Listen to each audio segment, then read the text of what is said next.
అపోహలు అనేవి ఆహార విషయంలో మనం ప్రెగ్నెన్సీలో చాలా చూస్తూ ఉంటాము. పక్కనున్న ముసలా ముత్తక, అత్త, అమ్మ, అయితే చుట్టుపక్కల వాళ్ళు ఇవి తినొచ్చు, అవి తినొచ్చు, ఇవి తినకూడదు అని చాలామంది చాలా రకాలుగా చెప్తూ ఉంటారు. ఎక్కువగా మనకున్న కామన్ అపోహ ఏంటంటే ఈ బొప్పాయి తినొద్దు, పైనాపిల్ తినొద్దు అని. కానీ సైంటిఫిక్గా ఏ స్టడీస్ కూడా బొప్పాయి తినడం వల్ల అబార్షన్స్ అవుతున్నాయనో, లేకపోతే అవయవ లోపాలు వస్తున్నాయనో, లేకపోతే ఎదుగుదలలో ప్రాబ్లం వస్తున్నాయని కానీ ఏ స్టడీస్ ద్వారానూ మనకి చెప్పట్లేదు. సో మేము మా ప్రకారంగా సైంటిఫిక్గా కనుక తీసుకుంటే బొప్పాయి తిన్నా, పైనాపిల్ తిన్నా కూడా ప్రెగ్నెన్సీకి ఏమీ నష్టం ఉండదు. ఇదొక అపోహ. అయితే ఇంకొక అపోహ ఏంటంటే కొబ్బరి బొండ నీళ్ళు తాగొద్దని, అరటిపండు తినొద్దని, ఇలా చాలా చాలా అపోహలు మనం రెగ్యులర్గా వింటూ ఉంటాం.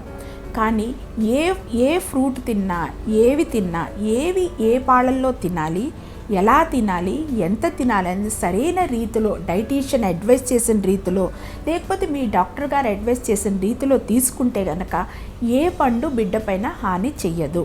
ఇంకొకటి ఏంటంటే కొబ్బరి బొండం నీళ్ళు తాగుతుంటే బిడ్డకు జుట్టు సరిగ్గా రాదనేది మేము చాలామంది పేషెంట్స్ ద్వారా వింటూ ఉంటాము. అలాంటిది కూడా ఏమీ లేదు. సో ఆహార నియమాలు అనేవి కూడా మనకి డైటీషియన్ కానీ ఆబ్స్టిట్రిషియన్ కానీ చెప్పిన విధంగానే ఫాలో అవ్వాలి తప్ప పలాన్ తినొచ్చు, పలాన్ తినకూడదు అనేది ఏమీ లేదమ్మా. మంచి న్యూట్రిషియస్ డైట్ అంటే good nutritious diet, balanced diet అంటాం. అంటే పళ్ళు, ఆకుకూరలు, పాలు, గుడ్డు, మాంసము ఇవన్నీ సరైన రీతిలో తీసుకుంటే హెల్తీ ప్రెగ్నెన్సీ వస్తుంది. సో ప్రెగ్నెన్సీలో ఎక్స్రేస్ తీసుకోకూడదు. కానీ ఈ అల్ట్రాసౌండ్ స్కానింగ్లో మనం వాడే సౌండ్ వేవ్స్ వల్ల ఏ స్టడీస్ కూడా బేబీకి కానీ లేకపోతే మదర్కి కానీ హాని చేస్తాయి అని చెప్పట్లేదు. కాబట్టి ఈ అల్ట్రాసౌండ్ స్కానింగ్ ఆల్మోస్ట్ 100% ప్రెగ్నెన్సీలో సేఫ్. ఒకవేళ ఈ అల్ట్రాసౌండ్ స్కానింగ్ కనుక డాక్టర్ అడ్వైస్ చేసినట్టు చేసుకోకపోతే ఎన్నో ప్రాబ్లమ్స్, అంటే బేబీ ప్రాబ్లమ్స్ అవనివ్వండి, మాయలో కల ప్రాబ్లమ్స్ అవనివ్వండి, లేకపోతే బేబీ ఎలా గ్రో అవుతుంది అనేది కానీ, అవయవ లోపాలు కానీ, ఉమ్మ నీరు ఎలా ఉంది, అసలు బేబీకి బ్లడ్ ఫ్లో ఎలా ఉంది, నెల నెల క్రమేపీ జరగాల్సిన గ్రోత్ అనేది సరిగ్గా ఉందా లేదా, ఇవన్నీ ఇచ్చే ఇన్ఫర్మేషన్ అనేది మనము మిస్ అవుతూ ఉంటాము. సో అల్ట్రాసౌండ్ స్కానింగ్ లేనప్పుడు ఇలాంటివన్నీ జనరల్గా మిస్ అయ్యి కొద్దిగా మనకి మెటర్నల్ మార్బిడిటీ, మోర్టాలిటీ, అలాగే పిల్లల కడుపులో చనిపోవటం, పుట్టిన వెంటనే చనిపోవటం, స్టిల్ బర్త్స్ అవ్వటం, లేకపోతే మొదటి నెలలో చనిపోవటం అనేది ఒకప్పటి రోజుల్లో ఎక్కువగా జరుగుతూ ఉండేవి. ఎందుకంటే ఆ రోజుల్లో మనకి ఆధునిక పద్ధతులు లేనందువల్ల పొట్టలో ఉన్న ఇలాంటి ప్రాబ్లమ్స్ అన్నీ మనం గుర్తించకపోవటం వల్ల ఇలాంటివన్నీ ఎక్కువగా జరుగుతూ ఉంటాయి. సో ఇలాంటి ప్రాబ్లమ్స్ అన్నీ ఇప్పుడు వస్తున్న అల్ట్రాసౌండ్ స్కానింగ్ అవనివ్వండి, డాప్లర్ అనే టెక్నాలజీతో మనం జనరల్గా తగ్గుముఖం పడుతుంది. సో అల్ట్రాసౌండ్ స్కానింగ్ అనేది ప్రెగ్నెన్సీలో సేఫ్ అనేది మనం కన్సిడర్ చేయాలి. ప్రెగ్నెన్సీలో మనం ఎక్సర్సైజ్ కనుక తీసుకుంటే ఒక లేడీ తన రొటీన్గా ఇంతకుముందు కొన్ని రకాల ఎక్సర్సైజ్ చేస్తూ తన కంఫర్టబుల్ జోన్లో ఉన్నప్పుడు అలాంటి ఎక్సర్సైజెస్ ప్రెగ్నెన్సీలో కూడా కంటిన్యూ చేయొచ్చు. కానీ కొంతమంది అప్పటికప్పుడు ప్రెగ్నెన్సీ వచ్చిన తర్వాత నార్మల్ డెలివరీ అవ్వాలనో లేకపోతే చాలా హెల్తీగా ఉండాలనో ఆ అలవాటు లేని ఎక్సర్సైజెస్ అనేది స్టార్ట్ చేయటం చేస్తూ ఉంటారు. అలాంటివి మాత్రం చేయకూడదు. సో ఎనీ ఎక్సర్సైజెస్ అనేవి డాక్టర్ పర్యవేక్షణలోనే చేయాలి. అంటే చేయటం అంటే జనరల్గా కొన్ని యాంటీనేటల్ క్లాసెస్ అని మేము తీసుకుంటూ ఉంటాం అనమాట. సో ఈ మహిళలందరూ కూడా గుమిగూడి కొన్ని రకాల ఎక్సర్సైజెస్ ప్రెగ్నెన్సీలో ఏవి సేఫో అవి మీకు ట్రైనింగ్ ఇస్తారనమాట. అలాంటి ఎక్సర్సైజెస్ రెగ్యులర్గా చేసుకుంటే మంచిది.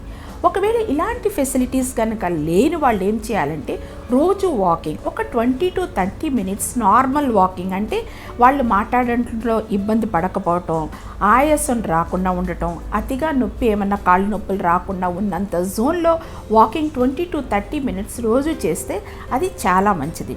డెఫినెట్గా ఇలాంటి యాంటీనేటల్ క్లాసెస్ అవనివ్వండి లేకపోతే వాకింగ్ అవనండి నార్మల్ డెలివరీ అవ్వడానికి ఎంతో ఉపయోగపడతాయి. అంతే తప్ప కొత్త కొత్త ఎక్సర్సైజెస్ అనేవి మాత్రం చేయకూడదు. అలాగే అతిగా స్వెట్ రావటం, లేకపోతే అతిగా కష్టపడటం, బరువులు బాగా ఎత్తేయటం, ఇలాంటి ఎక్సర్సైజెస్ అన్నీ కూడా కొత్తగా స్టార్ట్ చేయకూడదు.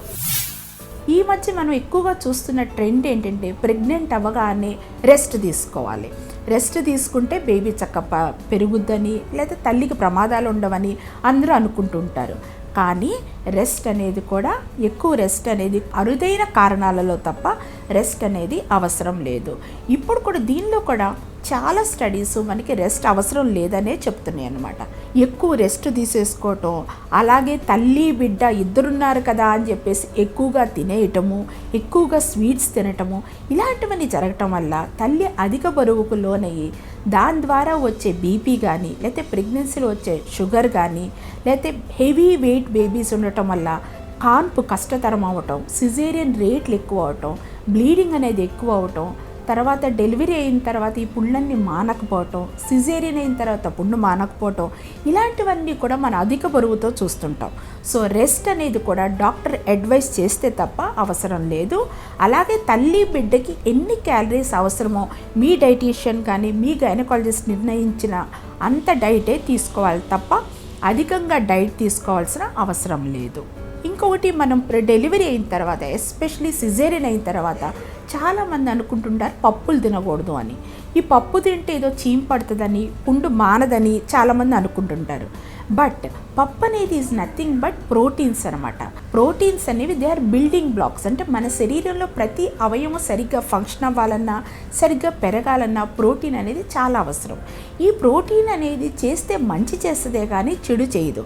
అంటే ఈ పుండును మాన్చడంలో అది ఉపయోగపడుతుందే కానీ పుండు మానకుండా ఉండటం కానీ, పస్ అనేది రావటం కానీ, ఈ పప్పు కానీ ఏ రకమైన పప్పులు కూడా కాజ్ చేయవు. కాబట్టి సిజేరియన్ అయిన తర్వాత అయినా కానీ, డెలివరీ అయిన తర్వాత కానీ, లేకపోతే మన బాడీలో ఏ పుండున్నా కూడా పప్పు అనేది తీసుకోవచ్చు.